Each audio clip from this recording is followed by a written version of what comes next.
O sábio, ele é um pacificador. Ele não se ira e ele nem se ofende facilmente. É diferente do que nós vemos hoje, aonde aquelas personalidades inflamadas, briguentas, elas são exaltadas. Mas não é assim com o homem sábio.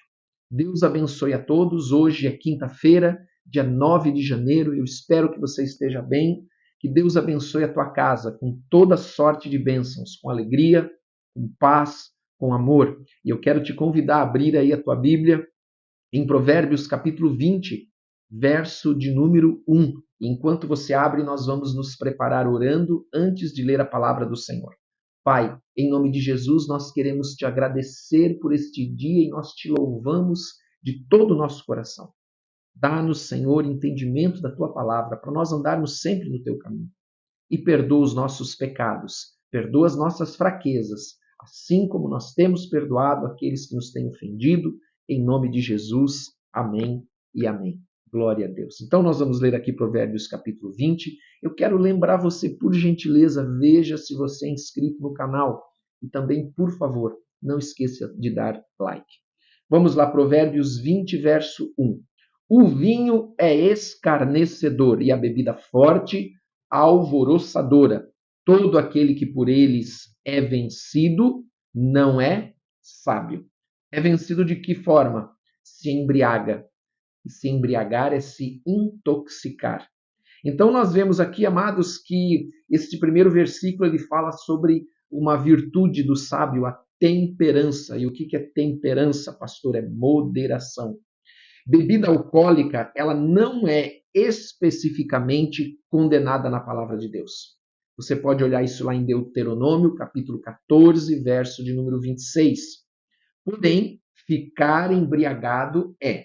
Porém, ficar embriagado, sim, porque não é sábio e também leva o homem a fazer, falar e cometer coisas que ele não faria se ele estivesse no seu estado normal, se ele não estivesse intoxicado, embriagado.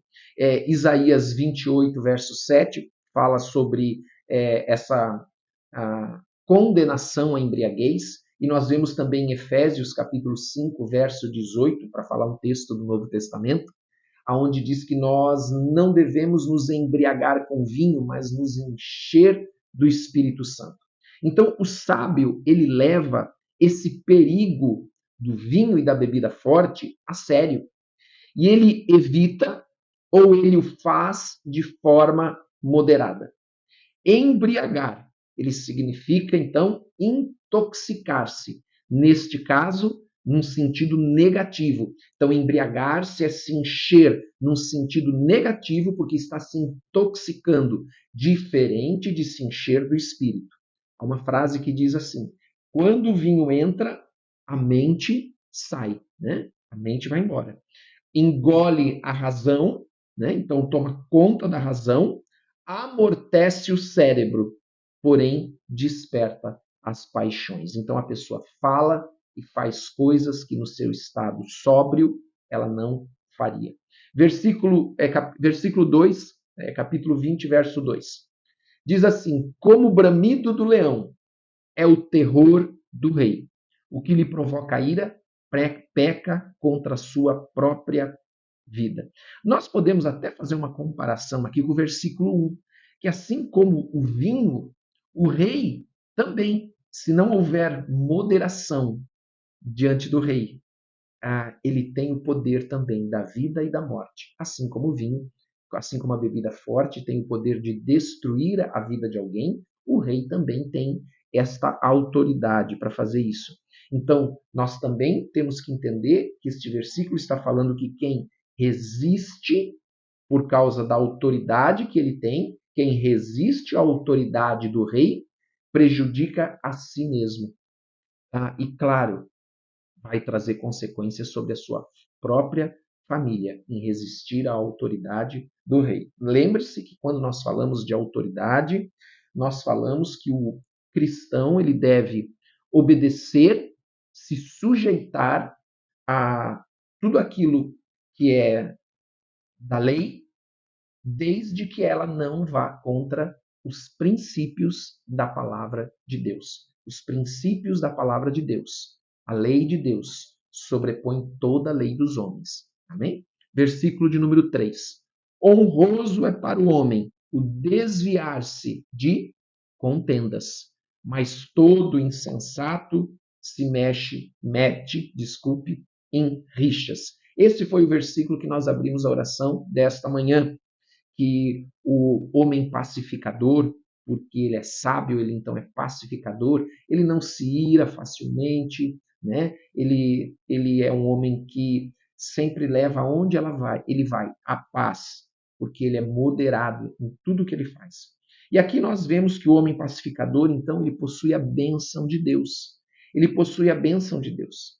Agora, hoje nós podemos ver que isso está pervertido no mundo, aonde as pessoas elas defendem o seu próprio entendimento e não a verdade. Então elas se tornaram briguentas, né? Briguentas por quê? Porque elas querem defender a sua posição pessoal e não a verdade. Então nós podemos ver que entrou na moda entrar em tantas lutas quantas forem possíveis. É moda hoje a pessoa entrar em lutas, em discussões inflamadas, como se isso fosse uma honra. Mas nós vemos aqui que a palavra de Deus diz: honroso é para o homem o desviar-se de contendas. Mas o homem que gosta disso é porque ele quer provar o seu ponto, não a verdade, mas a sua própria verdade. Então a Bíblia diz que honroso é para o homem desviar-se de contendas, mas todo insensato ele se mete em rixas. No hebraico, meter-se em rixas, ele é literalmente mostrar os dentes. Mostrar os dentes tem esse sentido de um animal selvagem, né? Como quando um cachorro está ali mostrando os dentes rosnando. Versículo de número 4. O preguiçoso não lavra por causa do inverno, pelo que na cega procura e nada encontra.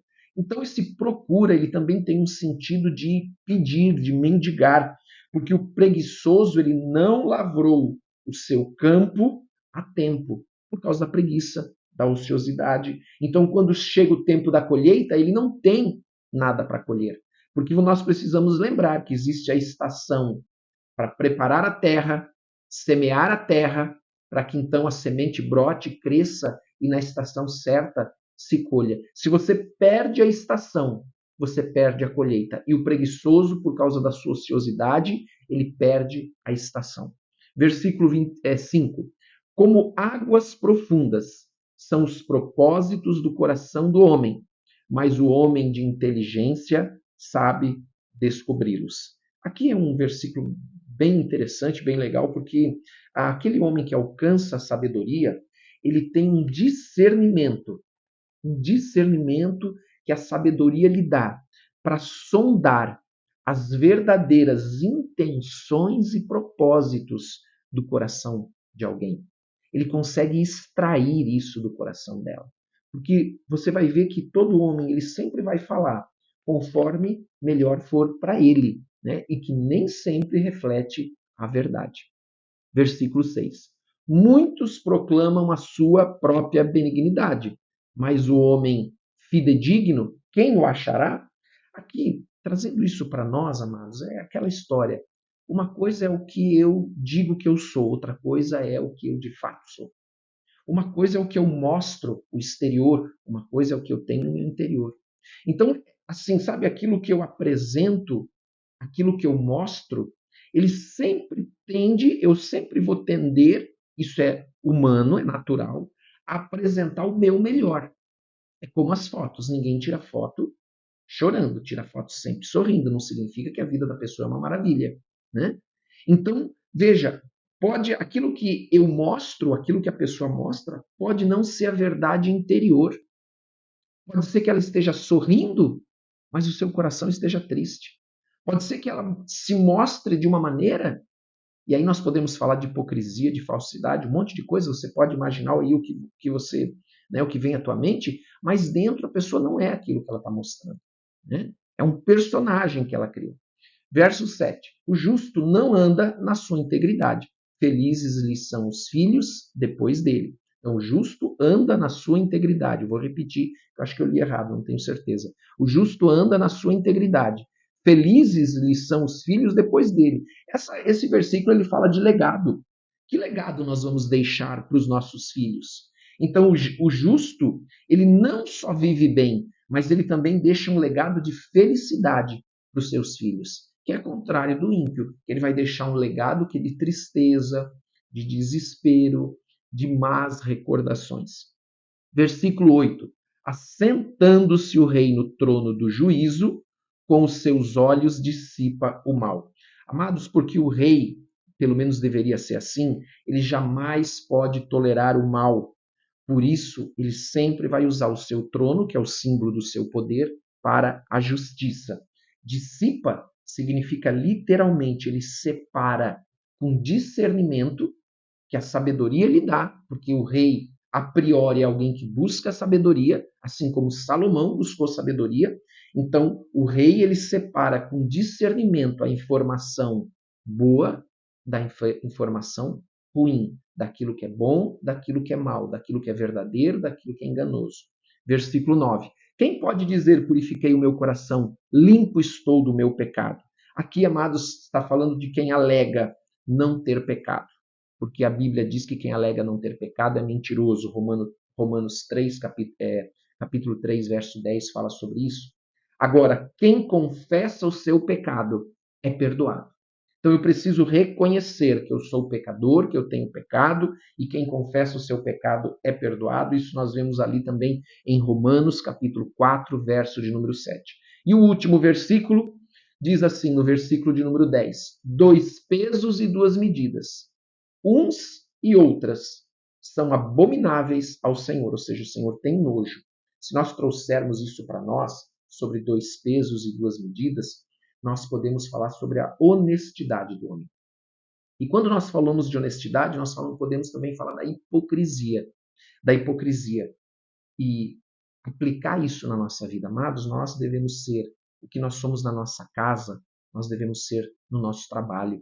O que nós somos no nosso trabalho, na nossa casa, nós devemos ser quem nós somos na nossa igreja. Às vezes a esposa ou o marido, né? Vou usar o exemplo da esposa, às vezes a esposa conhece um marido em casa e conhece outro no trabalho e outro na igreja, aonde em cada lugar ele não mostra quem de fato ele é. Somente a esposa conhece, somente a esposa sofre, porque o marido não é nada daquilo do que ele de fato diz ser, mostra ser para as outras pessoas. Então, essa honestidade fala sobre não ser hipócrita. Amém? Vamos orar então? Pai, em nome de Jesus, nós queremos te agradecer por esse dia. Te damos toda a honra, toda a glória e todo o louvor. Abençoa as famílias aqui representadas, Pai, com paz, com sabedoria, Pai. Abençoa as famílias aqui representadas, Pai, com proteção, Pai. Envia os teus anjos, abre os céus, abençoa ricamente cada família que está aqui. Nós pedimos a Deus que o Senhor derrame das tuas bênçãos sobre todos. Traz sobre as famílias salvação, traz libertação, traz cura, traz milagres, ó Pai, derrama das tuas bênçãos abundantes. E Pai, livra-nos do homem mau, do homem perverso, das ciladas, das armadilhas, em nome de Jesus. Nós pedimos, Pai, a presença do Teu Espírito. Dá-nos do Teu Espírito Santo e envia os Teus anjos para nos guardar. E te louvamos de todo o nosso coração, em nome de Jesus. Amém. Glória a Deus, Deus te abençoe. Daqui a pouco o devocional com a pastora Ana, 7 horas. E hoje, às 19 horas, nós temos o culto. E você é o nosso convidado. Tenho certeza que o Senhor vai falar poderosamente ao teu coração. Não esqueça também de compartilhar com quem você ama e de colocar nos comentários o teu pedido de oração. Nós oramos por todos. Você não está sozinho nesta súplica, neste clamor, em nome de Jesus. Deus te abençoe. Bom dia a todos.